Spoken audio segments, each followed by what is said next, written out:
Yeah, you don't want Jengo attacking you on the mountain. Mm. Now I have my bag of treats ready for that guy. Welcome to Daughter and Dad Podcast, Episode 7, Peak Performance, where Dad and I discuss a hike that went haywire, hot springs, and an online scavenger hunt. But wait, there's more. Tune in, guys. Hola, Prue. Hola, Papa! It's good to see you. It's good to see you too. We're both having a good hair day, Dad. Both having a good hair day.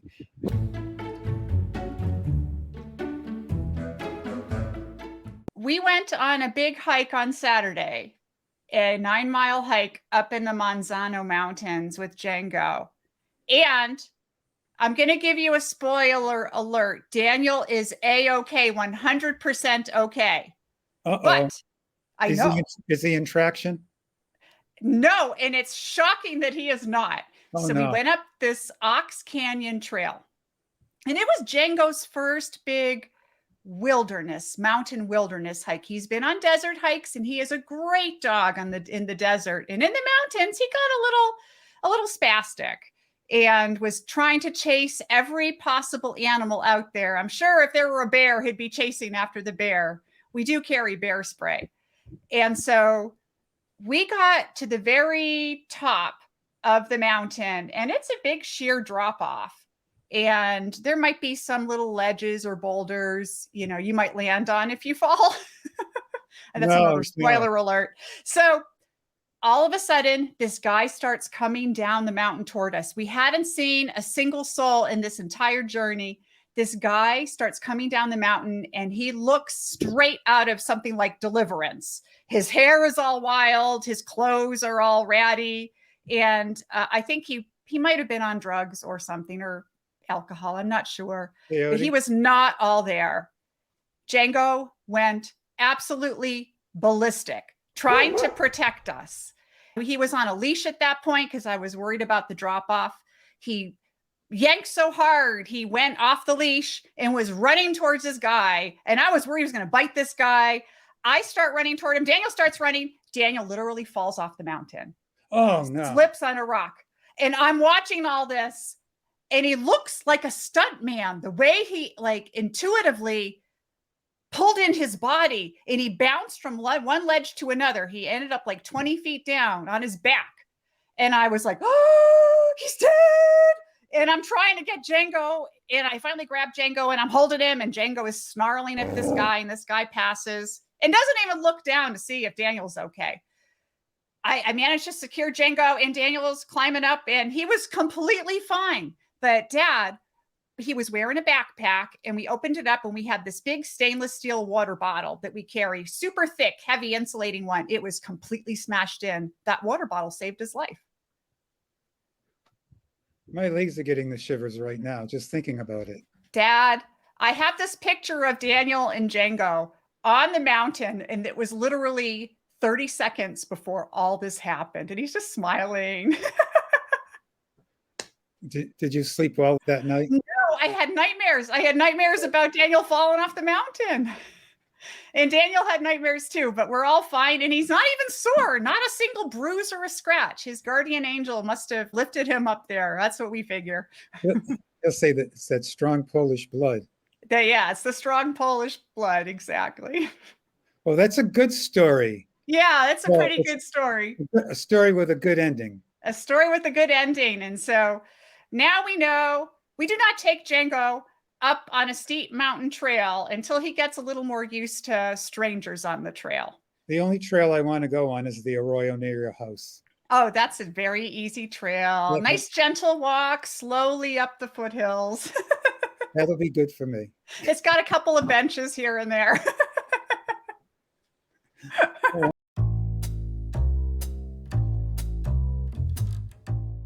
On Monday, I talked to my financial advisor because of the inflation stuff and all that going on. Oh, Dad, it's so scary, isn't it? Yeah, I asked him what I could do because everything is just so bad.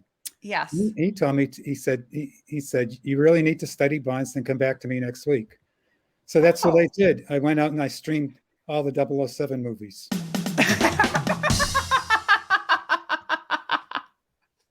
Okay, you totally got me on that. I was hoping I would get you on that one. You totally did, because it was recently we were looking at our retirement and stuff and thinking, geez, this and this in this whole economy, you know, we have to be careful. So You yeah. sure do have to be careful and Yeah. watch your stuff. That's right. That's right. Well, true.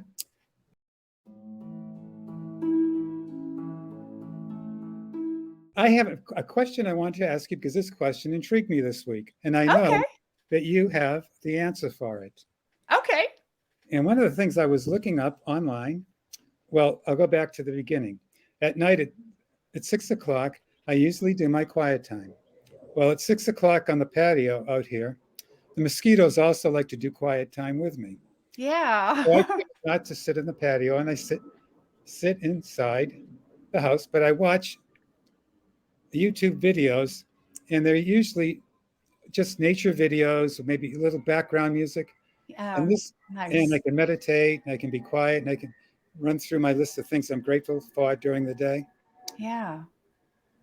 Well, on one video I was watching, it was going through Wyoming, and they went Huh. through the Grand Tetons, and they went through Yellowstone Park, and I saw all these amazing hot springs. So I Ah. started looking them up, and I said, oh, they have to be near an inactive or an active volcano. I know New Mexico has tons of inactive volcanoes, I hope. They're all inactive because I've seen the lava flows all along I-40. Right. What I wanted to know was the temperature. What is the temperature of the water? Well, I kept asking Alexa on the Amazon Echo app, and Alexa kept telling me the temperature in Hot Springs, Arkansas is. Then I said, well, when Prue and I do our podcast, I'm going to ask her because I do believe that she and Daniel go into the hot springs someplace in New Mexico at least once or twice a year. So tell me about that. Yes, we have been to multiple hot springs in New Mexico. New Mexico, as you pointed out, is a geologically active state. We have volcanoes, and though they haven't erupted in about 30,000 years, they're not considered dormant entirely. So they could blow given the right conditions, but we do have amazing hot springs. When we lived up in Las Vegas, New Mexico, there were hot springs there. They had 3 different hot springs by the World College in Montezuma, north of Las Vegas. And one of the hot springs was the family pool, and it was about 98 to 100 degrees, so comfortable, like bath water. And they had one that they called the toaster, which looked like 2 big slots. And these are just natural hot springs that look like 2 big slots, like a toaster. And that one was known because it was a little bit hidden. That was the one where everyone would go and get naked and party. And then they had one called the lobster pool, which was the real big one. And that was 110 degrees. So quite hot. You could maybe go in for 30 seconds and then you'd want to jump right back out. And people would alternate between going in the lobster pool and then running down to the Rio Gaines, the river, and jumping in the cold water of the river to get that kind of hot, cold thing. Hot and cold, the balance. Yeah. But now we go down, since we live in Albuquerque, we go to Truth or Consequences, which is known for its hot springs. It's a big hot spring resort area. And I put resort in quotation marks because this is rural New Mexico. And it's really kind of a hippie town. Everyone has prayer flags hanging up and rainbow flags. It's a very open and accepting kind of community, but they have the best hot springs I've ever been in. Some are just natural in the ground, and some they pump out of the ground and into a pool in your own room if you get a room at one of these hotels. And that's what we do. We usually go to one of 2 hotels, and those are around 102 to 104 degrees. Does it have a strong sulfur smell? No. In fact, there is a hot springs in France that they have determined has the absolute ultimate combination of healthy minerals in it. And the only other hot springs in the whole world that match the perfect hot spring in France is in Truth or Consequences. Oh, is that right? Yeah. And it has lithium in it, so it elevates your mood. It has all kinds of minerals, and it makes your skin so soft. You feel great coming out of those hot springs.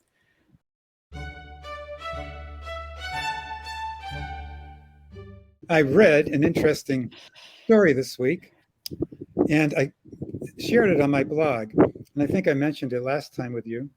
And it was Leo Tolstoy's 3 Questions. And each day as I was reading pieces of it, I would put it on my blog, put my own little thoughts about it. But it's such a neat story, Prue, and I'll share it with our viewers quickly. But in the story, this king, this mythical king, wants to know the most important time to do something, the most important person to do it with, and the most important action to take. So he calls in all his advisors, and all of his advisors couldn't agree on any of that. And finally, he just tosses them out. Sounds like he's talking to Congress here. So he tosses them out, and he goes in search of a hermit who's supposed to be the wisest man in the kingdom. Yeah. He makes his way to the hermit and sees the hermit, this old man, digging a garden or raking a garden or doing something with a hoe. And he lays out his 3 questions to the hermit. The hermit doesn't answer him at all. And he just stays there, and he's getting more frustrated. And he's afraid the hermit's going to die from overwork. So he says, let me hoe for you. Wow. So he hoes for him, does all that. Then all of a sudden, he's just had it with the hermit. He says, I'm going to leave now. You're not going to say anything to me. But a man comes rushing in, and the man is bleeding. And he takes the man in his arms, takes off part of his clothes and dresses the wounds and takes care of the man. And when the man woke up, the man looked at him in fright. The man says, I came here to kill you. And your guards were the ones that wounded me. And I thought I was going to die. Instead, what you did was to forgive me, and you bandaged me, and you healed me. And I promised to be your servant for the rest of my life. And the hermit says, you have the answer to your 3 questions. And the king says, what are they? He says, the most important time is now. The most important person is the one in front of you. And the most important action to take is that which does the most good. That just was such a great story. That's beautiful. Yeah. It's available online at Gutenberg.org for all our viewers. If you go to Gutenberg.org and just search for 3 Questions and Leo Tolstoy, Tolstoy, and you'll find it.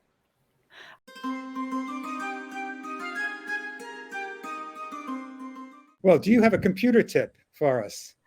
Well, I have a computer idea, something that I'm actually doing right now. I have a granddaughter, Tegan, who is 8 years old, almost 9 years old, and she and her family recently moved to New Jersey, and I miss them so much. And Tegan was my little buddy. We would hang out every day after school on Monday and on other days and have all kinds of adventures. So I was trying to think, what could I come up with that would be like a fun adventure? And I came up with this idea of a computer scavenger hunt.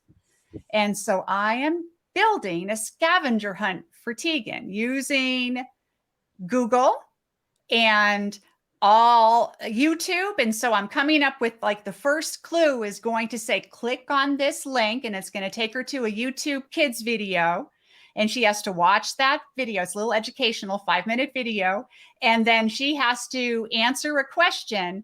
And when she answers that question, it's going to give her the link to the next thing she has to discover. And so it's going to be a series of little adventures and puzzles. And at the end, she gets a prize. I haven't figured out what the prize is, but I'm going to find something fun for her. So I think a computer scavenger hunt could be a really great idea if you feel like you want to engage with people. You could have teams, set up teams. So, a little silly, but that's my computer idea for today. Now there's a winner for you, folks. If you have grandkids or children or just friends and you say, let's do this scavenger hunt, Take Prue's tip, build your own scavenger hunt, and have lots of fun.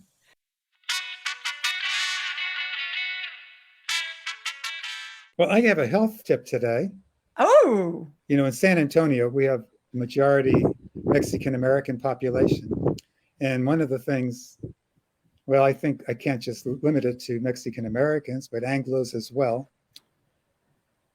We love our tortillas in this city. oh man. And the traditional way the Mexicans make tortillas is they put lard in them. And Right. and it's usually with white flour. And they're usually very fattening and they go straight from the lips to the hips. But I will say, having eaten some of those, they are so good. They are so good. Now, here's my alternative, and it is truly a healthy option. I hope your store near you sells them. It's called Extreme Wellness, and these are made with whole wheat and flaxseed. And each tortilla is only 50 calories, and as I read this off, they have 5 grams of protein, 7 grams of fiber, and they have shot up a little bit of potassium, a little bit of calcium. But they are delicious, they're soft, and you won't miss the other ones. Okay, And- Dad, I am going to look for those at Sprouts. I have to go to Sprouts later, and I'm going to look for those because I love a good tortilla. I have those every day for my lunch. It's my healthy lunch. Hey, that's a good wrap. That's a wrap. And I want to use one of your tortillas, Dad. There we go. That's a wrap. Adios, amiga. Adios, Papa. Hey, we've got some questions for you to answer in comments. Have you ever gone on a hike that went haywire? Tell us about it. Also, Dad loves any health tips you can provide. Please remember to like, subscribe, and comment. We love all of our listeners so much, and we want to hear from you. Have an amazing day.